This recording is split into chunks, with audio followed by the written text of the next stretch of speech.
this is incredible, and I just threw my phone up in the air. I hope it didn't crash. That answers the question. Well, here we go again. One of the greatest ideas of all time now, and pen and paper books. Uncle Tom's Cabin, also known as, or Life Among the Lowly. Now, version 1 is out for me, and right now I will say, and with complete confidence and confidence, that this is the most legit summary in the whole entire world of this book.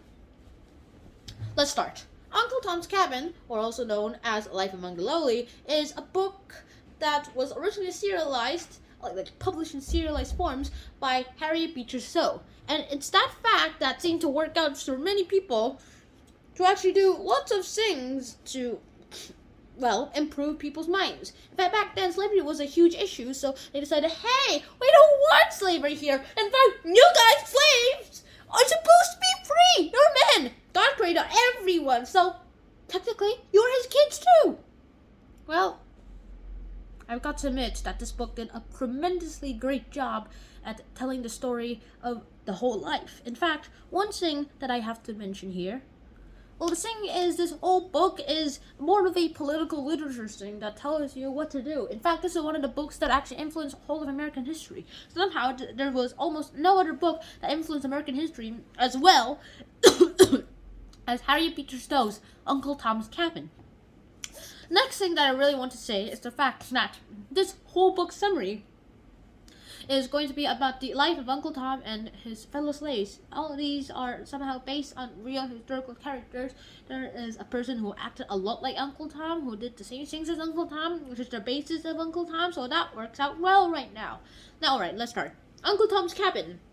There is a person who decides to sell some of his slaves to be able to pay his debt. And he's like, all right, I need to actually sell my slaves because I am running out of money and they're gonna take everything from me if I don't. So I'm gonna have to sell my slaves. And so he does. He sells Tom, the muscular man who does good labor and is also able to read and write. Fancy dude with the brain and muscles. Like every muscle I'm talking about. A second thing that seems to happen right then is also he sells the little boy and says, okay, I'm gonna sell this little boy. Wait. I know you want the boy. I'll give you his rug. I was kidding about the rug part. But turns out that he just wanted the boy because of his little short fingers and his shortness. That's why he sold the boy. And it's like, okay, I sold the boy. Give me money now. Money. Check, sign. And then the woman hears all this and runs away. And decides, like, no, I am not surrendering my boy to them. Let's go cross the Ohio River, baby boy. And goes ahead and they cross the Ohio River. So that happens. Next thing I know, Uncle Tom's Cabin arrives. Uncle Tom is almost persuaded to actually go run away with them, but then he's like, no, if I don't get sold, then everyone on this plantation will get sold. And I don't want that too. So Tom has to go with the new master. And they're on the ship when there's this little girl who just falls down into the river. Tom goes ahead, jumps down there after breaking his chain to save the little girl. And then, well, he's bought by the little girl's father because I am so gracious to you. Thank you, God, for giving me this wonderful person. Thank you. And that works out well enough too. Next thing that happens is that Uncle Tom is on a little carriage trip all the way to arrive in their home estate. And then later on, his wife decides to go ahead and raise money to be able to buy him back. And she does that.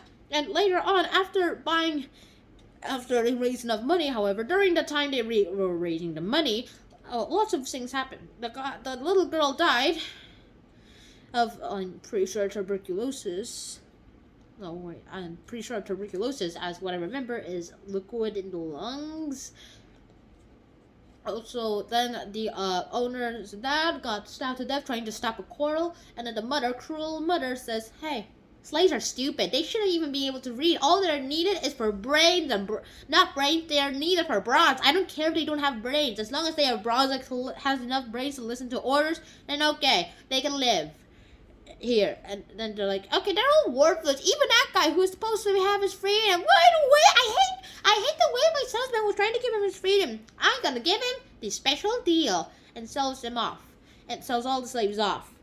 After selling a few of the other slaves, there's Tom almost loses his religious faith as his new owner's like, hey, I hate your faith and religion. Let me smack you. I'll tell you I hate religion. Smack, smack. And Tom was almost destroyed in his religious faith, but then remembers something about God and says, I am still religious, people. And that happens, and eventually, because of that, he, after helping 2 girls run away from slavery, and not like refusing to cooperate, he's whipped to death.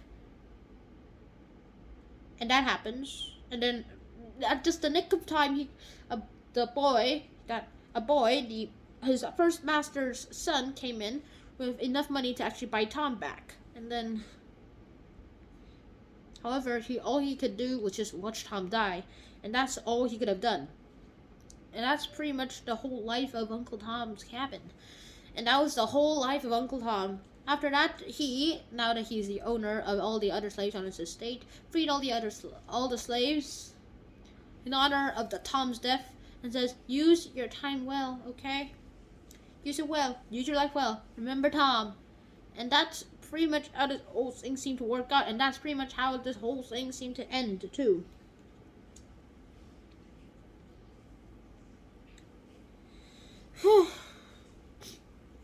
Now let's talk about a quick analysis of this whole book. An analysis will probably take a little while now, too. Alright, so Uncle Tom's Cabin was mainly written because of Harriet Beecher Stowe trying to relieve some of the grief of the death of her 18-month-old son. Why was there fur in my mouth, first of all? Of her 18-month-old son who died young at her 18-month-old son, and relieved the pressure. Also finding a vision of Uncle Tom being beaten, like whipped to death, and a church. Then now that church literally has a plaque on the place where Harriet Beecher Stowe sat at, where at the time when she had the vision of that. I personally don't really believe in visions. I personally believe in memories and facts and logic. I don't really believe in the supernatural. But that happened. And, well, she wrote Uncle Tom's Cabin. She wrote it to influence people's ideas on slavery, how that it was a cruel thing, how mothers would be separated from their children because their children were sold to slave owners. And I guess the whole meaning of this book is the fact that she just researched everyone. She even called Frederick Douglass and other slaves who just got out of their days in slavery to see about how their lives and fit their lives and their stories pretty accurately in the serialized versions of Uncle Tom's Cabin in newspapers.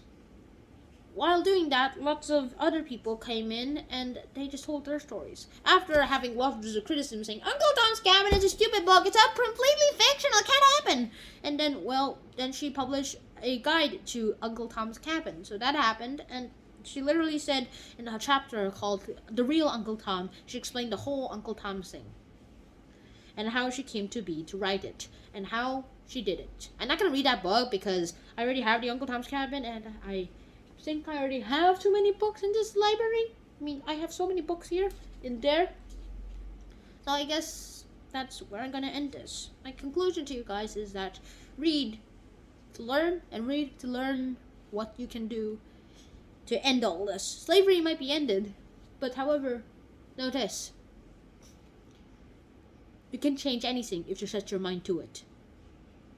Hope you guys enjoyed this episode, and I hope to see you guys soon. Shout out. Peace.